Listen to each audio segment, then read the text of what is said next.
Bienvenidos a su programa Una Pausa en el Camino, un espacio dedicado al estudio diario de la Biblia con una aplicación práctica para nuestras vidas.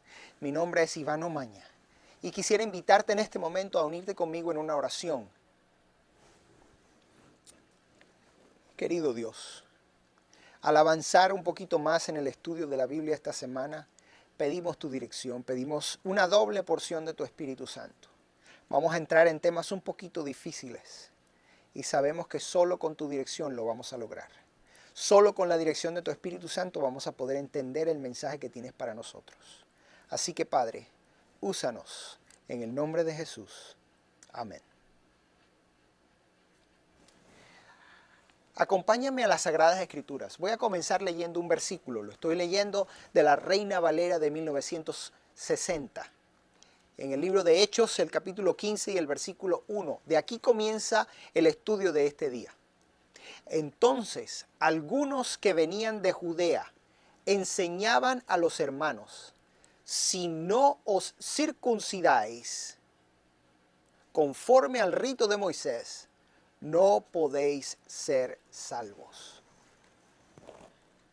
Saben que estaba leyéndolo esta semana y yo he leído esto muchas veces.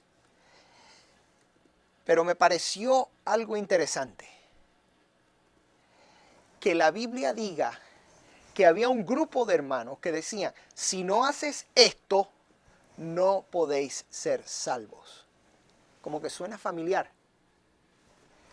¿Alguna vez has escuchado a alguien decirte que si no haces esto, no puedes lograr aquello? Me acuerda mi mamá que me decía: si no te comes la remolacha, no te puedes comer el postre. ¿Se acuerdan de eso? Y, por cierto, nunca funcionó. Aunque mi mamá trató siempre, nunca funcionó y nunca me pude comer la remolacha porque nunca me gustó. Sin embargo, estamos hablando aquí de cosas mucho más importantes que comernos un postre. ¿Cuál era el tema que estaba causando división en la iglesia al principio? Esa frasecita que me golpeó: si no os circuncidáis conforme a la ley de Moisés, no podéis ser salvos. Quiere decir que para estos hermanos el cortar el prepucio en un hombre era más importante que la salvación que Jesús había provisto, que el sacrificio que Jesús había provisto. Con razón el apóstol Pablo reacciona de la manera que reacciona, porque él es un hombre que ha visto la importancia del sacrificio, la importancia de lo que hizo Jesús en la cruz del Calvario por cada uno de nosotros. Y poner en el creyente la idea, pensemos por un instante, de que es necesario hacer una operación para que tú puedas llegar a recibir la salvación, como que es demasiado difícil. Y si nos quedamos allí, yo me imagino que si la iglesia no hubiese actuado en aquel momento y hubiese enfrentado el problema de aquella acusación, porque es primero una acusación y segundo un requerimiento que es mucho más allá de lo que cualquier persona puede lograr. Si la iglesia no confronta eso, yo creo que la iglesia habría desaparecido, porque la circuncisión en un tiempo en el cual no había anestésicos y en el cual no había el avance de la ciencia de hoy en día, si era necesario, yo pienso que no habría mucha gente que quería unirse a la iglesia. Es por eso que la iglesia entonces decide reunirse y conversar sobre el asunto. Se hace el primer congreso de la Conferencia General de la Iglesia Primitiva. Hechos capítulo 15 habla acerca de eso. Se presenta el problema y se presenta qué fue lo que hicieron. La iglesia se reúne como iglesia y empiezan a conversar sobre el asunto. Si puedes, toma tiempo y lee hoy Hechos capítulo 15 desde el versículo 1 hasta el versículo 12. Quizá te puedes alargar un poquito más, pero lee hoy hasta el versículo 12. me llama mucho la atención que la primera persona que abre la boca para hablar, como siempre en la iglesia primitiva, es Pedro. Pedro, nuestro amigo que siempre habla, pero en esta ocasión está hablando de una forma muy especial, porque él está diciéndole a la iglesia que Dios mismo lo había llamado a él. Si quieres analizarlo un poquito, vete 5 capítulos atrás en el mismo libro de los Hechos de los Apóstoles y encontrarás cómo Dios se le presenta a Pedro y le dice, lo prepara para predicarle el evangelio a un soldado romano que viene y él se lo predica. Y algo que me llama muchísimo la atención, si quieres puedes ir conmigo, está allí en el libro de los Hechos, en el capítulo 15. Pedro está recontando la experiencia y mire lo que dice allí. Versículo 8. Hechos capítulo 15, versículo 8. Y Dios que conoce los corazones le dio testimonio, dándoles el Espíritu Santo, lo mismo que a nosotros. Y ninguna diferencia hizo entre nosotros y ellos, purificando por la fe sus corazones. Ninguna diferencia hizo entre nosotros y ellos, purificando por la fe sus corazones. Pedro les está diciendo que el Espíritu Santo hizo la operación sin necesidad de hacer una operación.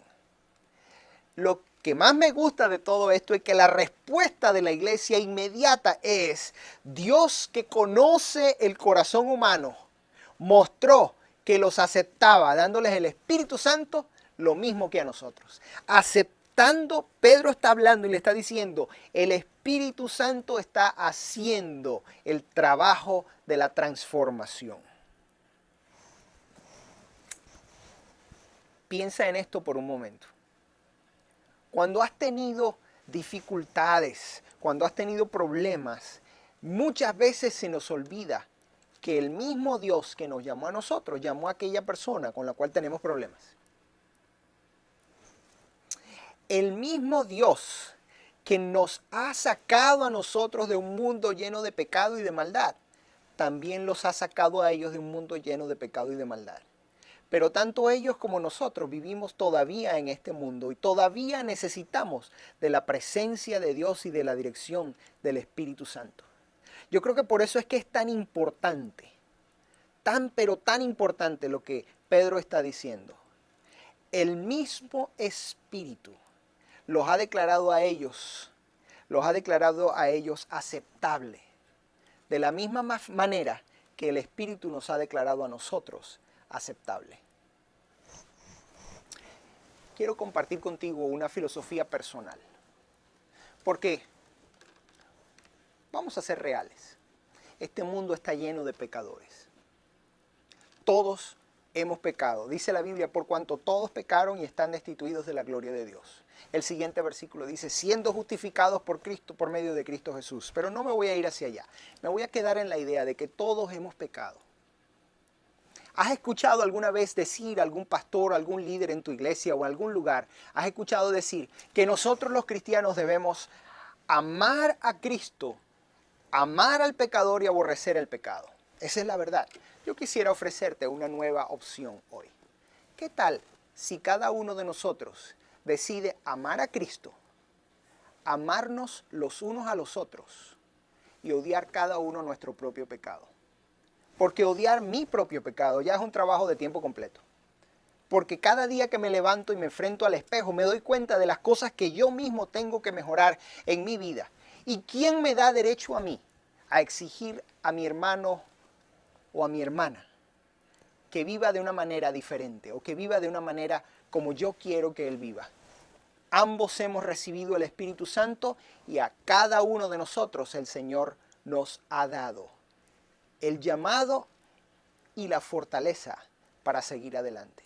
Hoy quiero cerrar contigo en un corto llamado. Mi llamado es a que observes el Espíritu Santo, como ha llamado a tu amigo, a tu amiga, a la persona que está a tu lado, como el Espíritu te ha llamado a ti. Y recuerda, amémonos los unos a los otros y aborrezcamos cada uno nuestro propio pecado.